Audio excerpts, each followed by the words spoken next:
ਇੱਕ ਹੁਣ ਫਲੋਰੀਡਾ ਦਾ ਸੈਨੇਟਰ ਜਿਹੜੀ ਰਮਨਜੀਤ ਤੇ ਹਰਜੋਤ ਜੀ ਦੱਸਦੇ ਜਾਈਏ, ਉਹ ਇੱਕ ਨਵਾਂ ਪ੍ਰਪੋਜ਼ਲ ਲੈ ਕੇ ਆ ਰਿਹਾ ਹੈ, ਜੇ ਇਹ ਕਾਨੂੰਨ ਉੱਥੇ ਬਣ ਜਾਂਦਾ ਹੈ ਤਾਂ। ਪਰ ਇਹ ਵੀ ਅਜੇ ਪ੍ਰਪੋਜ਼ਲ ਆ, ਪ੍ਰਪੋਜ਼ਲ ਬਹੁਤ ਹੀ ਸਖਤ ਆ। ਫਲੋਰੀਡਾ ਦਾ ਸੈਨੇਟਰ ਚਾਹੁੰਦਾ ਆ, ਕਹਿੰਦੇ ਵੀ ਸਾਰੇ ਹੀ ਉਹ ਟਰੱਕਸ ਇੰਪਾਊਂਡ ਕਰ ਲਿਆਏ ਜਾਣ ਫਲੋਰੀਡਾ ਦੇ ਵਿੱਚ, ਜਿਹੜੇ ਇਲੀਗਲ ਇਮੀਗ੍ਰੈਂਟਸ ਦੇ ਦੁਆਰਾ ਚਲਾਏ ਜਾਂਦੇ ਆ। ਇਹ ਉਹੀ ਮਸਲਾ ਜਿਹੜਾ ਯੂ ਟਰਨ ਤੋਂ ਬਾਅਦ ਦੇ ਵਿੱਚ ਜੋ ਵਾਪਰਿਆ ਸੀਗਾ।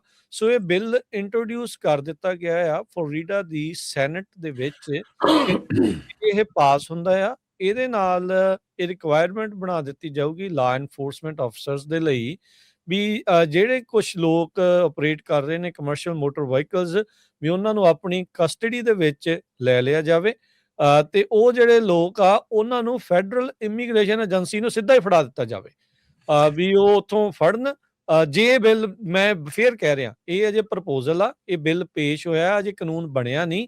ਪਰ ਇਦਾਂ ਦਾ ਐਡਾ ਸਖਤ ਕਾਨੂੰਨ ਬਣਾਉਣ ਦੀ ਫਲੋਰੀਡਾ ਵਾਲਿਆਂ ਨੇ, ਉੱਥੋਂ ਦੇ ਜਿਹੜੇ ਸਟੇਟ ਸੈਨੇਟਰ ਆ ਉਹਨਾਂ ਨੇ ਆਲਰੇਡੀ ਇਹ ਮੰਗ ਕਰ ਦਿੱਤੀ ਹੈਗੀ ਆ।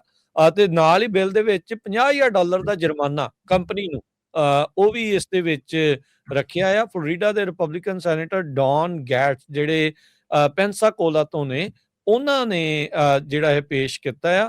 ਕਹਿੰਦੇ ਵੀ ਮੈਂ ਬਹੁਤ ਗੁੱਸੇ 'ਚ ਆ, ਮੈਡ ਆ ਮੋਟਰ ਕੈਰੀਅਰਸ ਤੇ ਜਿਹੜੇ ਅਜਿਹੇ ਲੋਕਾਂ ਨੂੰ ਹਾਇਰ ਕਰ ਰਹੇ ਆ। ਸੋ ਕਹਿੰਦੇ ਵੀ ਜੇ ਫਲੋਰੀਡਾ ਦੇ ਵਿੱਚ ਜੇ ਪਾਸ ਹੋ ਜਾਂਦਾ, ਜੇ ਉੱਧਰ ਕੋਈ ਇਦਾਂ ਦਾ ਜਿਹਨੂੰ ਇਲੀਗਲ ਇਮੀਗ੍ਰੈਂਟ ਕਹਿੰਦੇ ਆ, ਵੀ ਜੇ ਉਹ ਟਰੱਕ ਚਲਾਉਂਦਾ ਹੋਇਆ, ਟਰੱਕ ਦੀ ਕੰਪਨੀ ਨੂੰ $50,000 ਜੁਰਮਾਨਾ, ਟਰੱਕ ਕਰੋ ਇੰਪਾਊਂਡ ਤੇ ਬੰਦਾ ਘੱਲੋ ਜਿੱਦਾਂ ਆਈਸ ਵਾਲਿਆਂ ਦੇ ਕੋਲ। ਸੋ ਐਡਾ ਸਖਤ ਜਿਹੜਾ ਕਾਨੂੰਨ ਆ ਫਲੋਰੀਡਾ ਵਾਲੇ ਆ ਉਹ ਲਿਆਉਣ ਬਾਰੇ ਸੋਚ ਰਹੇ ਆ ਜੀ। ਕੱਲਾ ਫਲੋਰੀਡਾ ਨਹੀਂ, ਆਪਣੇ ਰਮਨ ਜੀ ਐਰੀਜ਼ੋਨਾ ਦੇ ਵਿੱਚ ਵੀ ਐਰੀਜ਼ੋਨਾ ਦੇ ਵਿੱਚ ਵੀ ਜੋ ਆ ਉਹ ਕਹਿ ਰਹੇ ਆ ਵੀ ਇਸ ਲਾ ਨੂੰ ਜਿਹੜਾ ਲਾਗੂ ਕਰੋ। ਫੈਡਰਲ ਜਿਹੜਾ ਇਮੀਗ੍ਰੇਸ਼ਨ ਲਾਜ਼ ਹੈਗੇ ਆ, ਜੇ ਕੋਈ ਇਲੀਗਲ ਉਹ ਐਕਚੁਅਲੀ ਜਿਹੜੇ ਜਿਨ੍ਹਾਂ ਕੋਲ ਨੌਨ ਡੋਮਿਸਾਈਲ ਲਾਇਸੈਂਸ ਆ ਉਹਨਾਂ ਨੂੰ ਵੀ ਇਲੀਗਲ ਹੀ ਗਿਣ ਰਹੇ ਆ। ਉਹ ਚਲਾਉਂਦਾ ਆ ਤੇ ਉਹਨਾਂ ਦੀ ਗੱਡੀ ਜਿਹੜੀ ਆ, ਉਹਨਾਂ ਦਾ ਟਰੱਕ ਇੰਪਾਊਂਡ ਕਰੋ। ਰਿਪ੍ਰੈਜ਼ੈਂਟੇਟਿਵ ਡੇਵਿਡ ਲਿਵਿੰਗਸਟਨ ਇਹ ਪੇਓਰੀਆ ਤੋਂ ਹੈਗੇ ਆ।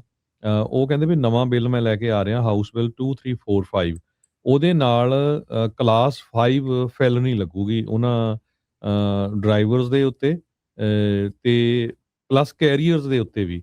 ਕਹਿੰਦੇ ਵੀ ਪਲੱਸ 2 ਸਾਲਾਂ ਦੀ ਸਜ਼ਾ ਜੋ ਇਹ ਕੰਮ ਕਰਨਗੇ, ਜੋ ਇਲੀਗਲ ਡਰਾਈਵਰਸ ਨੂੰ ਆਪਣੀ ਟਰੱਕਿੰਗ ਕੰਪਨੀ ਦੇ ਉੱਤੇ ਚਾੜਨਗੇ।